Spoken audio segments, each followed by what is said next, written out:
Freedom endures against all odds in the face of every aggressor, because there are always those who will fight for that freedom. And in the 20th and 21st century, freedom had no greater champion than Madeleine Korbel Albright. Anne, Alice, Katie, your mom was a force of nature. With her goodness and grace, her humanity, and her intellect, she turned the tide of history. David, Daniel, Jack, Jake, Ben, and Ellie, you're too young to remember this, but when the Iron Curtain fell and the Berlin Wall came down, our world faced one of those inflection points, once-in-a-generation moment of upheaval, but opportunity as well. People and nations around the world were deciding the future they wanted to make for themselves. And your grandmother, as a Madam Ambassador and as the first female Secretary of State in American history, made sure those nations and those people knew exactly where the United States of America stood and what we stood for. You know, and all through it, her beloved sister Kathy and her brother John can attest, she never forgot where she came from or who she was.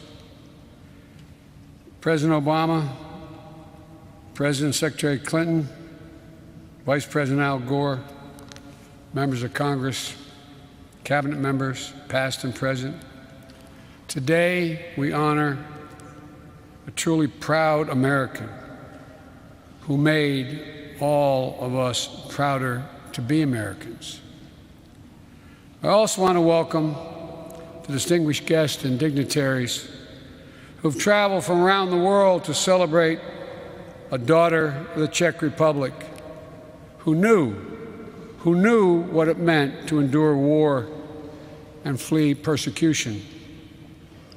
With her friend, Václav Havel, when he died, I remember when Madeleine eulogized him, she used these words, and I quote, "He cast light into places of deepest darkness and reminded us constantly of our obligations to one another." These words apply equally to Madeleine. When I got word that Madeleine had passed, I was in midair on my way to Europe to meet with our NATO allies in Brussels to help try to continue to keep the strong alliances together. Our organization and the international response to Russia's brutal and unjustifiable war against Ukraine. It was not lost on me that Madeleine was a big part of the reason NATO was still strong and galvanized as it is today. And a few days later, I traveled to Poland and spoke about all that was at stake in our world and for democracy and freedom, which is under assault from forces of autocracy and oppression. Many are tired of hearing me say, I think we're at another inflection point in world history where there is literally a severe confrontation between autocrats and democratic nations. President Clinton, Bill, it was not lost on me that you spoke at the same Warsaw Castle that I was about to speak at 25 years earlier. In my case, it was evening. The interior of the castle, that beautiful courtyard, holds about 500-600 people. And mostly Poles and Ukrainians were present when I spoke. And I'm sure many in the audience spoke English, though likely not their first language. But when I mentioned the name, they were respectful of what I was saying. But when I mentioned the name of Madeleine Albright, there was a deafening cheer. They all stopped everything and started to cheer. It was spontaneous. It was real. For her name is still synonymous with America as a force for good in the world. Madeleine never minced words or wasted time when she saw something needed fixing or someone who needed helping. She just got to work. And as a member of the Senate Foreign Relations Committee from the time I was a kid,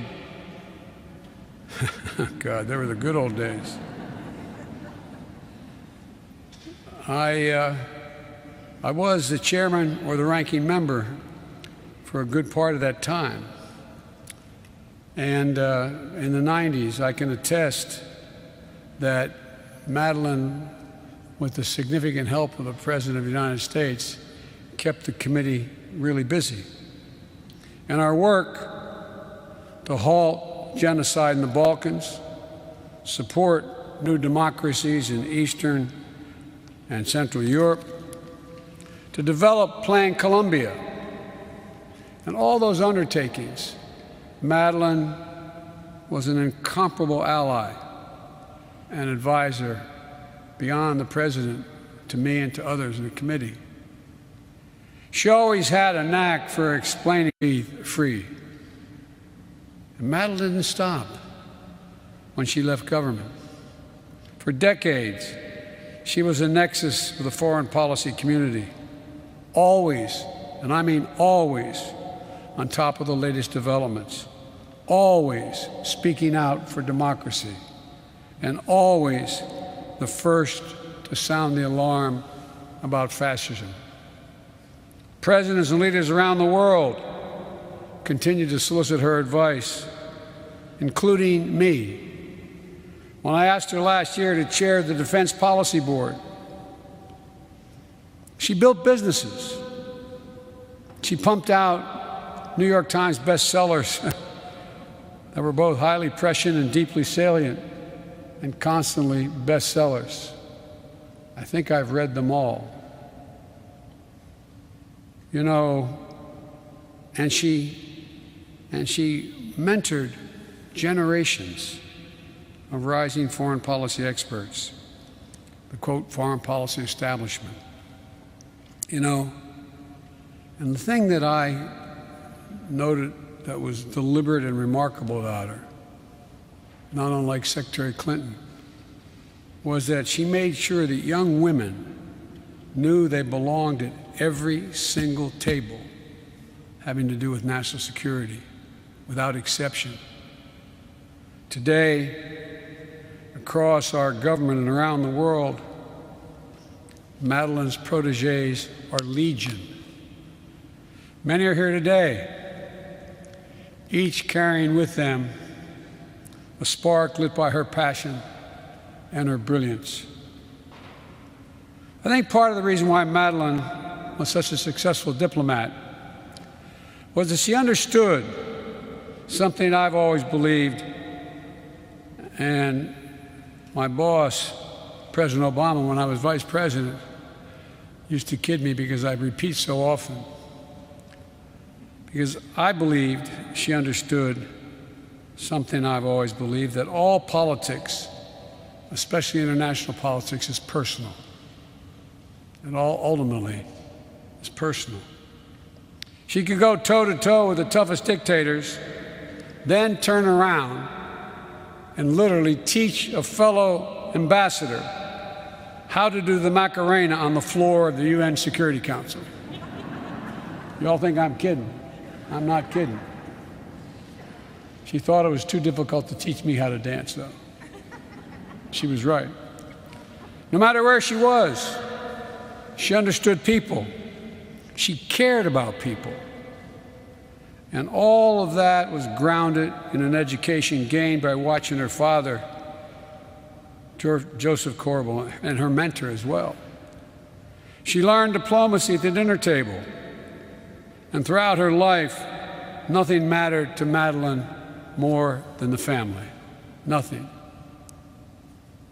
Madeleine had the same role that I do and others here do. No matter what's happening in my day, as President Obama can tell you, or who I'm meeting with, if one of my children calls, I take the call. She was the same way. Ann, Alice, Katie, and your grandchildren, each of you is literally a tribute to her enormous capacity to love. I know it's hard, but I promise you, she's always with you, in your mind, in your heart, and part of your soul. And I promise you, you're going to have a tough decision. You're going to be asking yourself, what would she want me to do? Not a joke. Remember, I said it. That's going to happen. And Kathy and John, the connection the three of you maintained through your lives was always an anchor to Madeleine through all the ups and downs of life. What a gift. What a gift. What a family. You know, from that first transatlantic crossing on the SS America to landing in nations around the world in that big blue and white plane emblazoned with the words United States of America, Madeleine understood her story was America's story. Her story was America's story. She loved to speak about America as the indispensable nation. To her, the phrase was never a statement of arrogance. It was about gratitude for all this country made possible for her. It was a testament to her belief in the endless possibilities that only America could help unlock around the world, and her true understanding of what America power could achieve when it was united with and motivated by enduring American values. That's why there was nothing she loved more than swearing in new citizens to this great nation of ours. She'd light up, reminding them that she once stood where they stood. Having gained the blessings of liberty, she wanted nothing more than to share them around the globe. To Madeleine, from my perspective, there was no higher mission, no greater honor than to serve this great experiment in freedom known as the United States of America. May her memory continue to be a blessing to our nation, and may we remember her words and her deeds. May she always be a light to all those in the darkest places, a reminder of our obligation to one another. May God bless Madeleine Albright.